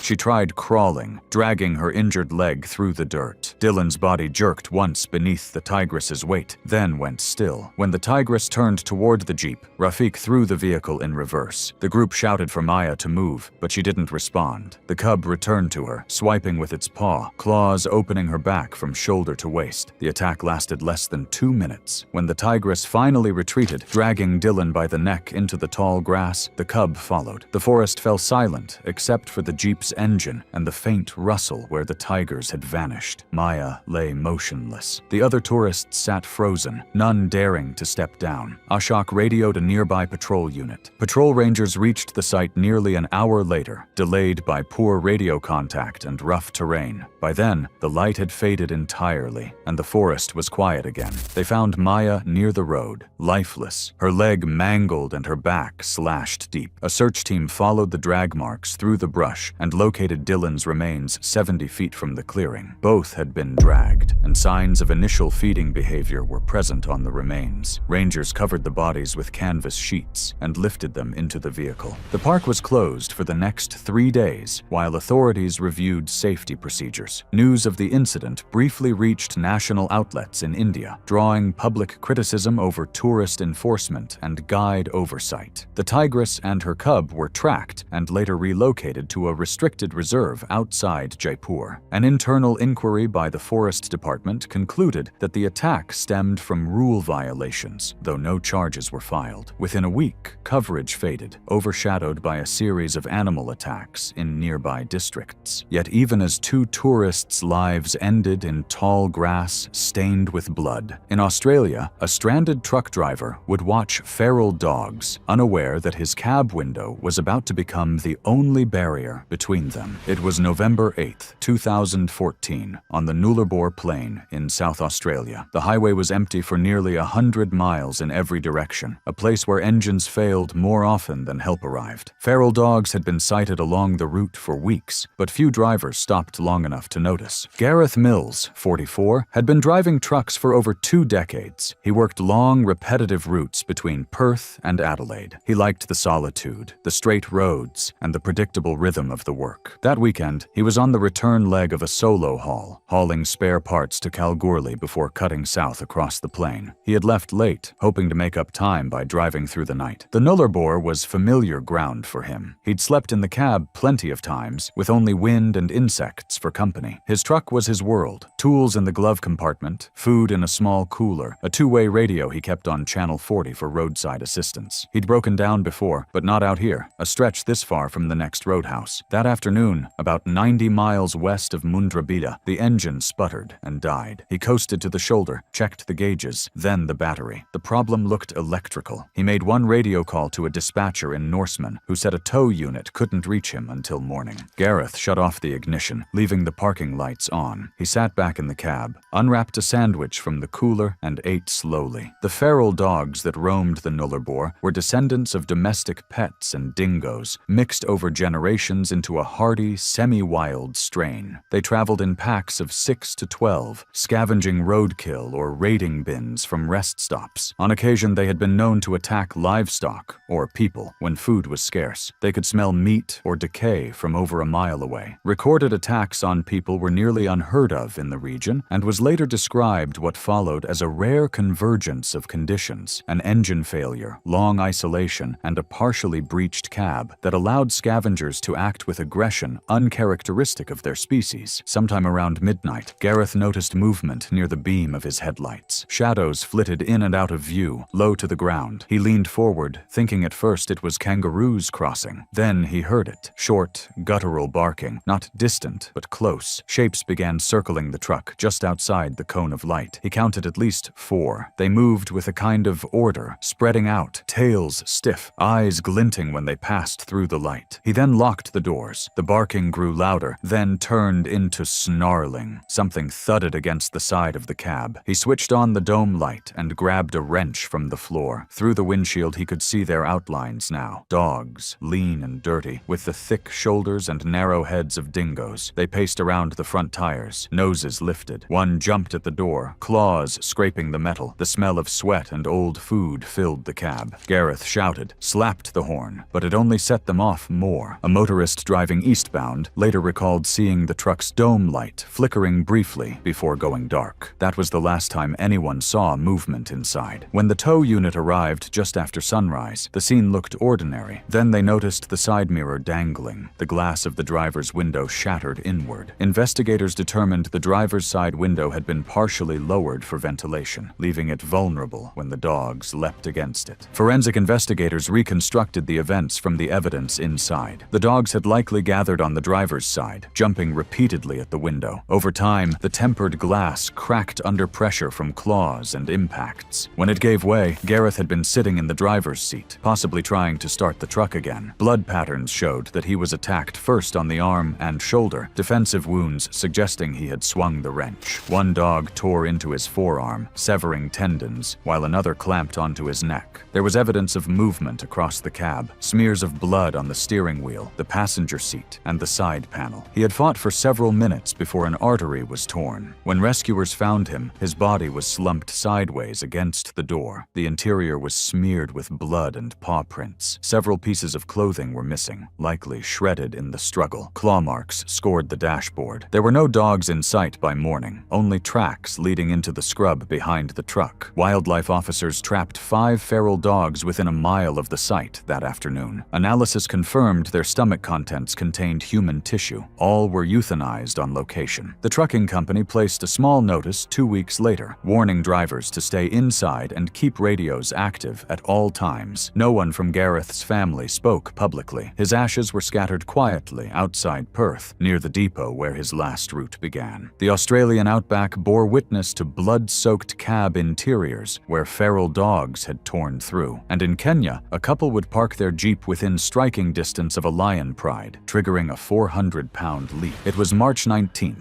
2016, in the Masai Mara National Reserve, Kenya. Late afternoon sun cast long shadows across the plains. It was the kind of golden light photographers dream of, the hour when everything looked alive and calm, just before the predators began to move. Anton and Lena Fisher, both 34, had arrived from Hamburg 3 days earlier. Anton was a civil engineer who saved every year for long photography trips. Birds in Namibia, elephants in Botswana, now lions in Kenya. Lena worked for a shipping firm and often said she didn't care for the heat, but she came along anyway, handling logistics and keeping notes. They planned the trip through a small tour company, splitting time between guided drives and one self-drive day, a privilege still allowed in certain sectors. Anton wanted that day to photograph without crowds. Their plan was simple: take the Jeep, cover a short loop around Topi Plains, and return by dusk. They packed food, a cooler of drinks, and 2 camera bodies with long lenses. The roof hatch of their rented Toyota Land Cruiser was fixed open for shooting. Rangers had mentioned that lions were active near the area that week, with one pride resting close to a waterhole. Anton brushed off the warning. He wanted close-up shots, and he believed that staying in the vehicle was safe enough. The Jeep's sides were closed, the hatch wide enough to stand through for photography. It felt controlled. A line of acacia trees marked the edge of a dry streambed where a pride of lions, 6 females and 3 subadults, lay in scattered shade. They were lean from the end of the dry season, their ribs faintly visible under tawny coats. Lions in the Mara were used to vehicles, but not all tolerated intrusion. Adult females could weigh over 280 pounds, strong enough to drag a zebra by the neck. They could leap 10 feet in a single bound. Earlier that week, rangers had posted advisories warning visitors to remain inside closed vehicles and to avoid parking near resting lions. Guides said the Topi Plains pride had become agitated lately, likely due to nearby hyenas or territorial shifts. Other tourists that afternoon noticed the couple's white Jeep pull close to the tree line, closer than recommended. Their guide, a veteran driver named Samuel Otieno, later said he saw Anton standing through the roof hatch, aiming his telephoto lens directly at the lions. Anton had leaned halfway out of the hatch, his upper body exposed above the roofline. For nearly a minute, the pride stayed still. Then one lioness lifted her head. Witnesses described her rising smoothly, tail flicking once, gaze fixed on the vehicle. She moved forward, slow but deliberate. Anton shifted position, possibly for a better shot. The lioness began to trot, closing the distance. Lena called out to her husband, motioning for him to sit. The animal broke into a short run, her stride low and fast. She hit the front of the Jeep with her forelegs, claws catching the edge of the hood. In one motion she was up, growling, her paws slamming the metal. Anton ducked halfway into the hatch. Witnesses from a nearby tour vehicle shouted to start the engine. The lioness lunged forward, one paw striking through the open roof, claws tearing down Anton's face and shoulder. Lena screamed and tried to pull him back, but the lioness forced her head through the opening, jaws closing on Anton's neck. Lena tried to push the lion back, beating at its muzzle with both hands. Another lion, a younger male, moved to the passenger side, pawing at the window. Claws screeched against glass. The first lioness yanked at Anton's upper body. When the guide vehicle revved its engine and advanced toward them, the lioness turned, dragging Anton halfway out of the hatch. Lena clung to his arm until the weight pulled her forward. She fell against the seat, bleeding from deep gashes in her forearms. Witnesses said the lions backed off only when the second vehicle blared its horn and moved closer. The lioness dropped Anton's body beside the Jeep, standing over him, her muzzle dark with blood. Lena stumbled out through the side door, screaming and collapsing on the dirt. The younger lion circled once before retreating to the shade. Rangers stationed nearby arrived within 15 minutes. By then, Anton was already dead from massive trauma to the neck and chest. Lena was still breathing but unconscious, her right arm torn nearly to the bone. She died in the medical camp before evacuation. Authorities sealed off the area by nightfall. Autopsy reports listed Anton's cause of death as cervical dislocation and exsanguination. Lena's injuries were consistent consistent with defensive wounds. The self-drive permit system for that section of the Mara was suspended immediately. Rangers emphasized that the lions showed normal territorial behavior, provoked by proximity and sound. The Fisher family declined interviews, and their tour company removed all images from social media. Their remains were flown to Nairobi, then repatriated to Germany within a week. For months afterward, guides used the incident as a warning for tourists. The white Jeep was eventually towed and stripped for inspection, but for a while, locals said it sat behind the ranger compound. However, even as the Kenyan savannah echoed with the screams of German tourists, in Zimbabwe, a poacher would load fresh bushmeat into his truck, unaware that an enraged bull elephant had been tracking the sound of his rifle. It was December 22, 2015, in Hwange National Park, western Zimbabwe. The land looked calm, but carried the residue of tension. Poachers had been active that week, and the animals had grown uneasy. Tobias Chuma was 46, once a respected game scout under the National Parks Authority. He'd spent years guiding anti-poaching patrols and knew the park's layout as well as anyone alive. But when his contract ended in 2013 and he failed to find steady work, he began hunting small antelope to sell for meat. It wasn't a matter of greed, it was survival. He lived with his sister's family, supporting 5 children. The risks were familiar: patrols, informants, wild animals, but so were the methods. He still used his scout's ID, hoping that if caught, it might buy him a warning instead of jail time. He drove alone that night, wearing a faded khaki shirt and gum boots, following a dirt track he had walked hundreds of times during his career. His plan was to shoot an impala before midnight and return home before dawn. The December heat lingered even after dark, the smell of dust and diesel mixing with the sour odor of blood from a previous kill. The moonlight revealed wide swaths of grass and scattered acacia stands. Hwange's southern boundary was dry, its pans reduced to cracked clay. Animals had congregated along deeper waterholes, among them elephant bulls that had grown increasingly aggressive that month. Rangers had noted one in particular, a large male with a torn right ear, that had charged vehicles without provocation. Elephants, especially bulls in musth, can reach speeds of 25 miles per hour and carry up to 6 tons of mass. Tobias had seen elephant herds his whole life and assumed this one would keep its distance. When he spotted an impala grazing near a termite mound, he parked, stepped out, and fired a single shot. The animal dropped immediately. He dragged the carcass into the truck bed, tied it with rope, and started the engine. He didn't notice the shadowed shape 50 yards away, a lone bull shifting restlessly among the trees. Earlier that day, 2 villagers had warned Tobias that elephants near Ngamo had been behaving erratically, damaging fences and charging at distant noises. He'd laughed it off, saying they always turned aggressive when poachers disturbed their calves. As he reversed the truck to turn, his headlights flashed briefly across the animal's flank. The bull froze, ears spread wide. Tobias honked once, intending to drive it off. That was the mistake. Moments later, the elephant charged. The first impact came from the side, a dull, concussive blow that snapped the front axle and tipped the truck off balance. Tobias tried to reverse again, tires spinning in dust, but the bull struck once more, its tusk gouging through the driver's door. The vehicle tipped, rolled, and landed roof first. Tobias's body slammed against the window, breaking it outward. He tried to crawl halfway out, disoriented, when the elephant trampled the cab, pressing down with several tons of weight. The metal collapsed around him. One tusk punched through the roof and ripped backward. Tobias's torso was caught under the crushed frame. Massive thoracic compression caused fatal internal injuries. Blood spread across the door panel. The animal stepped again, shattering the windshield, flattening the hood, and twisting the steering column into the floor. When the bull finally backed off, it lingered beside the wreck, shaking its head and stamping. The impala carcass had fallen from the bed, and the elephant kicked it aside before retreating into the trees. According to investigations, around midnight, hyenas began to arrive, likely drawn by the scent of blood and torn metal. Bite marks on the remains later showed that they fed mostly on exposed tissue of the neck, forearms, and abdomen. At dawn, 2 rangers patrolling found the scene. The pickup was inverted, its chassis bent, and the roof flattened nearly to seat level. Tobias's body lay half out of the driver's window, face turned toward the dirt. His rifle rested under the truck, bent in half. One ranger recognized him immediately. They covered the body with a tarp and waited for transport, keeping their rifles ready. The autopsy at Hwange District Hospital confirmed massive chest compression, skull fractures, and broken vertebrae consistent with a large animal trampling. Forensic photographs showed partial post-mortem feeding by hyenas. The elephant was never found. Officials never issued a formal statement. His burial took place that Friday, the coffin plain and unmarked except for his name scratched on one corner. His sister wept quietly through the service, saying only that Tobias had taught them never to fear the bush. Later, she told a ranger that her brother had planned to stop hunting after the holidays, to start work at a safari lodge if a position opened. She still waited for that call. As the dust settled over the trampled remains in Zimbabwe, in Russia, a maintenance worker would discover that when winter's grip tightens and hunger drives predators to desperation. It was June 12, 2016, near Glacier National Park, Montana. The summer season had just begun, and the park's west entrance was already crowded with rental SUVs and roadside pull-offs full of visitors taking photos of elk. Rangers had posted warnings for weeks. Black bears were active along McDonald Creek, drawn by the early salmon runs and tourist litter that came with them. Emily Warren, 24, was a college student from Spokane visiting the park with two friends. They had driven up for a weekend trip in a borrowed sedan, hoping to see wildlife before the crowds thickened. Emily was the outgoing one of the group, known for taking risks, getting close to animals for photos, and posting the results online with sarcastic captions. Her friends, Tessa and Brooke, said later she always wanted the kind of pictures people gasped at. They'd spent the day hiking short trails and stopping at overlooks. Around 6:30 p.m., as they headed back toward West Glacier, traffic slowed near a turnout by the creek. A group of cars had pulled over. Someone was pointing toward the tree line. A black bear, roughly 200 pounds, was moving along the embankment, occasionally stopping to dig through brush. The bear looked calm, used to vehicles. Tourists leaned out of windows, snapping photos. Emily told her friends to pull over. The air was heavy with the smell of wet pine and exhaust. The bear moved closer, crossing a narrow ditch and sniffing near the edge of the road. Other drivers began to move on. Emily rolled down her window, filming on her phone. The bear lifted its head, watching the cars pass. Her video caught her laughing softly, saying that he's so chill. When the animal turned away, she opened her door halfway and stepped out with her phone raised. Tessa told her to get back in, but Emily ignored her. The bear paused, staring over its shoulder. She made a soft clicking sound, calling it Buddy as she moved closer. That was when it huffed, an audible warning most people would have recognized as a sign to back off. Emily hesitated, smiled at the camera, then reached toward her pocket, likely for a snack wrapper she'd joked about using to get him to look. The bear's ears went flat. It charged. The sprint from the ditch to the car took less than 3 seconds. Emily turned to run, tripping over the gravel lip near the open door. The bear hit her from behind, claws tearing through the back of her jacket. She screamed once, trying to pull herself into the driver's seat. The bear came in after her, its front paws landing on the seat as it bit into her shoulder. Brooke tried slamming the door from the other side, but the bear's body blocked it. It swung its head violently, dragging Emily halfway out of the vehicle. Witnesses in the next car saw the scene unfold from 20 feet away. One man leaned on his horn continuously, while another threw a bottle at the animal. The bear released for a moment, pulling back just enough for Emily to slump into the footwell. Blood covered the steering wheel and door panel. The bear swiped again, catching her leg and tearing through denim and skin to the muscle. Brooke climbed into the back seat screaming, while Tessa fumbled with the ignition, hitting the gas before the door was closed. The car lurched forward, throwing the bear off balance as it let go. It followed for a few yards before veering back toward the tree line. They made it less than a mile before stopping at a ranger checkpoint. Emily was still conscious, bleeding heavily from deep bites to her shoulder and thigh. She had lost significant blood before paramedics arrived. Rangers on patrol reached the checkpoint within 15 minutes, applying pressure dressings until the ambulance arrived. Despite emergency treatment at Kalispell Regional, she went into cardiac arrest within the hour. Park rangers secured the area and followed blood tracks back toward the creek. The bear, later identified as a young adult male, was located that night scavenging near a picnic site. It showed no signs of continued aggression toward vehicles, but had traces of human tissue in its stomach contents. After review by wildlife officials, the animal was euthanized on site in accordance with park protocol. The investigation found that Emily had violated multiple safety regulations, including exiting her vehicle within 50 yards of a bear and possessing food items outside designated areas. Rangers later confirmed that the video recovered from her phone matched the timeline reconstructed from witness statements, showing the bear's first warning huff, her hesitation, and the initial lunge. In the weeks that followed, Tessa and Brooke left school early that summer, unable to finish the semester. Tessa's car, the same one they'd used on the trip, sat untouched untouched in her driveway for months. At the park's request, the two returned to Glacier in late August for a closed debrief with rangers. Their friendship didn't survive the following year. Brooke moved south for nursing school. Tessa transferred to a community college closer to home. Thanks for watching.